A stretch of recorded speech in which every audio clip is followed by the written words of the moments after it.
here are, or I'm not sure if I pronounced it all right, but welcome and thank you, conference delegates, organizing committee, to have me here and to have the opportunity to present to you about the human-animal bonds and the benefits for us and our animal friends.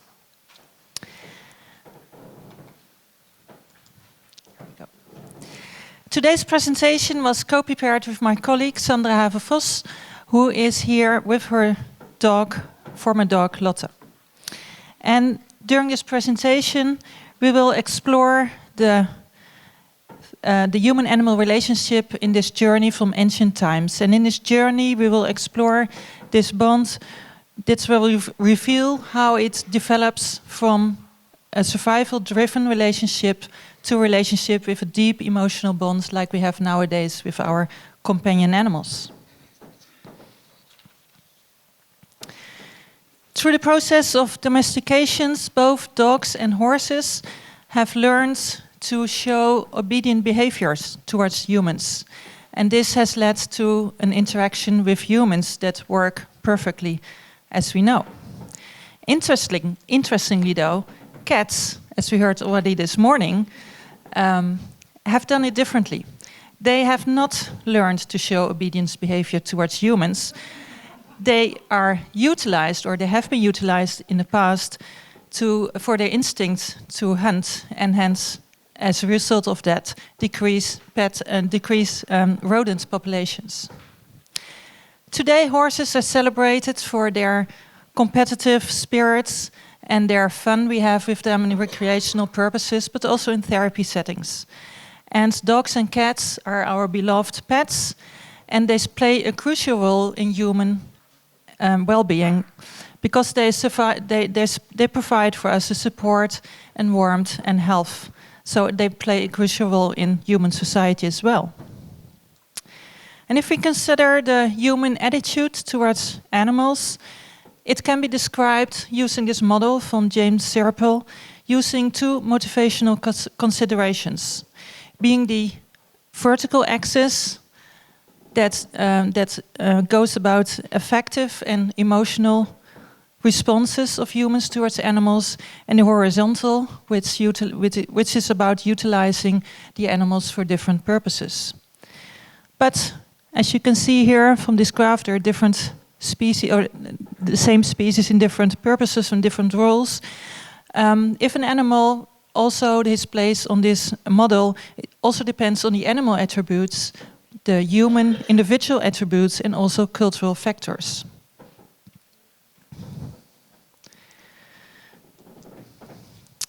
So if we consider the animal attributes, animals that are phylogenetically, I practice that, close to humans, or are typically behaviorally or physically close to humans, those animals are preferred to us. We think they're cute and we adore them.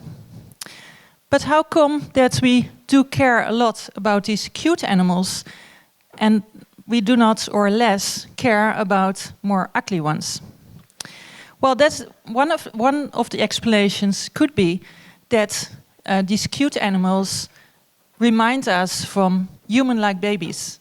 They have more or less the white and big eyes and the soft features in the face that make us, well, have their parental instinct and hence care for them. And if we consider human individual characteristics, in the last decade, numerous studies have shown that there are differences between, for example, women and men, in which, sorry for the men in this room, that women have shown to be more effective and more emotional oriented compared to men, if we talk about the attitude towards humans. And the same applies for the level of education, in which we have seen that people who have a higher education are more aware of their social and emotional affection towards animals, and maybe less or more weakly about the utility use of animals. And the same applies for the urban versus the rural areas. And the third factor is about cultural factors. And as we all know, religious one is one of them, seeing the cattle, for example, in India, but also historical factors, like we are experiencing at this moment in our own country, with the explosive expansion of the population of wolves, which is a really threat for livestock, including horses.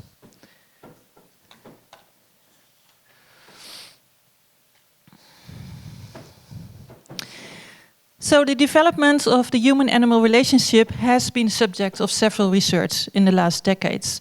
And that has led to several theories about how this human-animal bond has developed. And these theories try to explain or seek to explain how and why these animal-human bonds have developed. And one of these theories, I will start with the domestication theory, focuses on the mutual benefits that arose during hunting and protection in earlier years. The second theory is called the biophilia. I also practiced that one. Biophilia hypothesis, which suggests that we as humans have the innate tendency to go to nature and to connect with other living beings. And I think most of us have experienced this, especially during the lockdown, during the COVID pandemic, that we all want to go into the nature and connect with living creatures. The third theory is actually a theory that has been developed for the human relationships, and especially the parent and kids relationship, in which it describes that human cares for kids. But it also has been developed for the human-animal relationships, in which there is a similar bond. And the last theory I would like to mention is a social support theory, in which the theory is postulated that animals provide a significant role in the human well-being for showing support, social needs for other people, reduce loneliness, for example, in elderly, and enhance human well-being in several cases. They are non-judgmental animals. They're accepting, and which can be particular. It's annoying. Which can be particular beneficial, for example, social anxiety in children.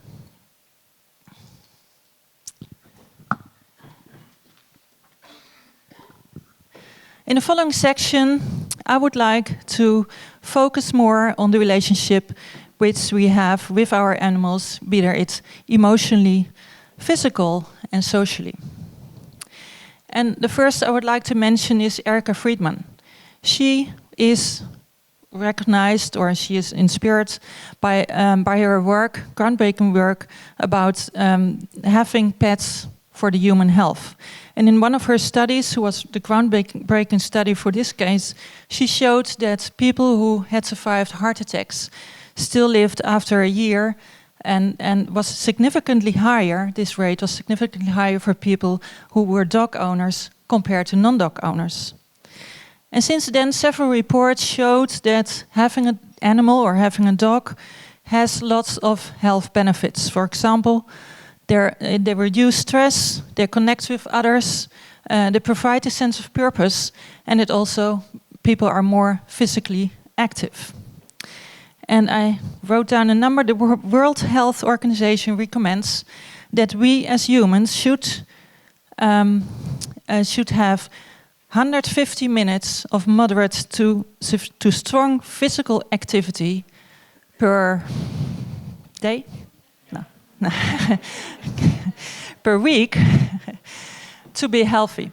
And in one of the studies, they found that, especially in Australia, the United Kingdom, Japan, and Germany, dog owners do already achieve this goal for having a dog and walking their dog. So it's really good to have a dog, or at least if you walk them. There are numerous various other health benefits, and I won't go into detail because of the time limits, but we know it lowers the blood pressure, cortisol levels, reduce pain in individuals with chronic pain, reduce feelings of stress and anxiety, and so on. And it also catalyzes owners' social interactions. But there are also drawbacks and challenges in having a dog or a pet ownership. And as you can see here, dog behavioral problems generate feelings of poor owner well-being. For example, aggressive and fearful behavior. But also when you fail to provide the dog a comfort home, or when you're away during working hours. So it's not all that it's glance if you have an animal. And if we talk about pandemics, this is one of the things we studied at the start of the first lockdown, which was already 4 years ago now, I realized. We had 35 teachers at our university who had dogs, and I all gave them an activity measurement for the dog, and I asked them to do that for 3 weeks.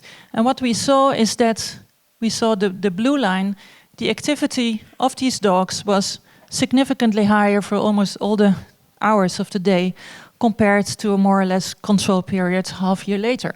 So indeed, as we already heard earlier this morning, indeed the dogs did get more active with the children at home and the people working from home.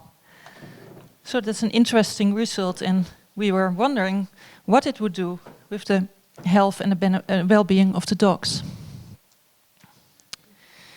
Interestingly, the benefits of having a dog or having a pet are not only just having the dog, but it also depends on the nature of the interaction. So this graph shows on the right side that if you have a passive interaction with your dog, so your dog is present, it reduces your negative feelings. But it also, on the left side, it also shows that if you have an active interaction with your dog, it also adds another positive feeling. So the nature of the interaction is also important. And for cat ownership, the interaction with cats, we know, especially in elderly, delivers brain regions which are more active for mood regulations. And this activation is especially good for those group of people. And in a study performed by Turner, they found that the interaction with the cats plays a crucial role in the social interaction. And the cat is the one who determines how long and how often this interaction takes place. So yes, we are the slaves of the cats. Another person I would like to mention, which has been an important person in the science, is Boris Levinson with his dog Jingles. And he discovered that when he took his dog to his therapy session, children were much easier in talking about their problems and about their lives. And this discovery was the start of the development of the area of animal-assisted therapy. And just recently, this name of animal-assisted interventions has been changed to animal-assisted services. And it means that there's people, guidance, who have an animal that they will use in these therapy sessions. We have the animal-assisted treatments, which is both mental and physical. We have the animal-assisted education, for example, having a dog to a classroom for reading. And we have the animal-assisted support systems, programs. And this is one of the nice studies I found, that different animals can be used for different purposes. And in this study, they used different animals to see the effect on emotional behaviors of autistic children. And they found that especially horses and dogs have a significantly better effect on what the parents report as emotional behaviors of this group of children. And in the next study, they tested whether or not a kid, I think they're 7 to 12 years old, who had to do a school-like task, was better if they did it alone on the left side, if they were companioned with their companion dog, or if they were companioned with their parents. So yes, indeed, you can see, better not a parent.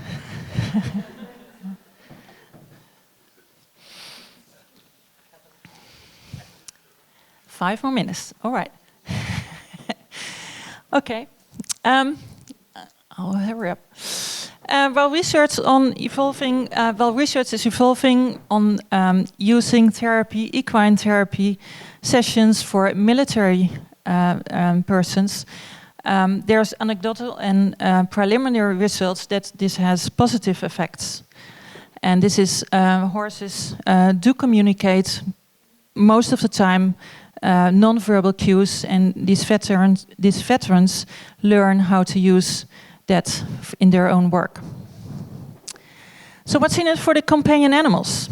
Well, dogs do benefit from learning how to use, for example, human gestures to find a way, for example, to food or to toys. And that is something really important for dogs, especially in working dogs, like military dogs. This has been a really important cue. And we have seen this, and I suppose every dog owner knows this, the look of love when a dog tightens the muscles, the inner brow muscles, which make the eye of the dog larger, and he will gaze at you. And he will gaze at you as long as he wants, until he gets his sweets or treats. They studied this type of behavior in more detail, and indeed, if they look at these behaviors, you can see it on the photographs here. You can see that they looked at it in shelter dogs, and they found that if these animals would do this more often, their time in the shelter was shorter. I'm going to skip a few slides. I'm going to skip the whole thing on this one, because I want to finish with this part.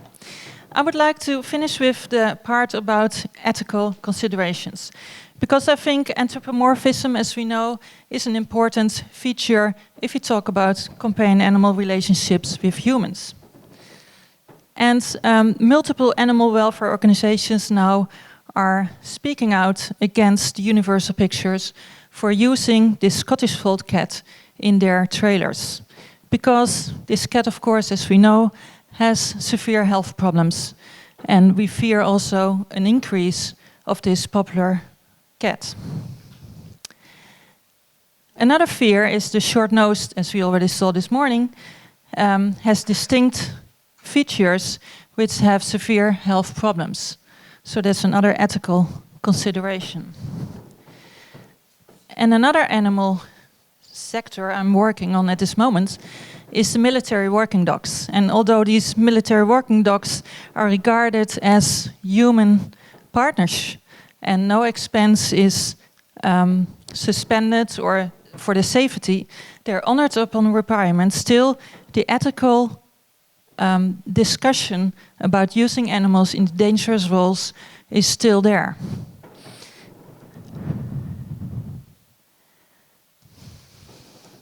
And I would like to more or less finalize with these graphs. We care and we provide for our animals, but we should at all times prioritize their own needs.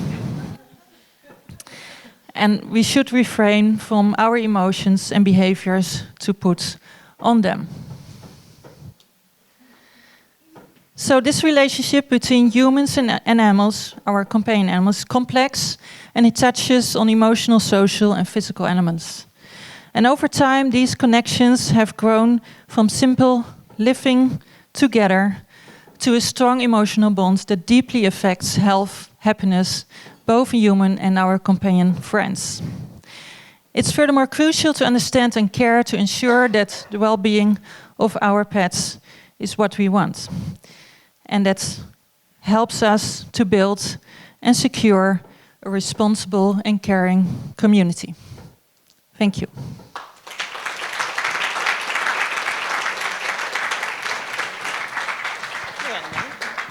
We have time for one quick question. Not one?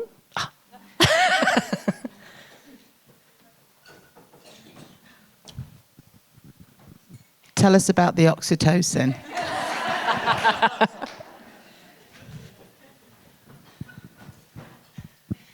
That's a long story. Well, oxytocin, where do I start? Is what we call the cuddle hormone, and it is released both in the animal and in the human as we have a physical interaction with each other. So please go home and pet your dog or your cat for at least 15 minutes, and you will feel the increase in your own cortisol or in your own oxytocin level, and you will feel happy. So please do.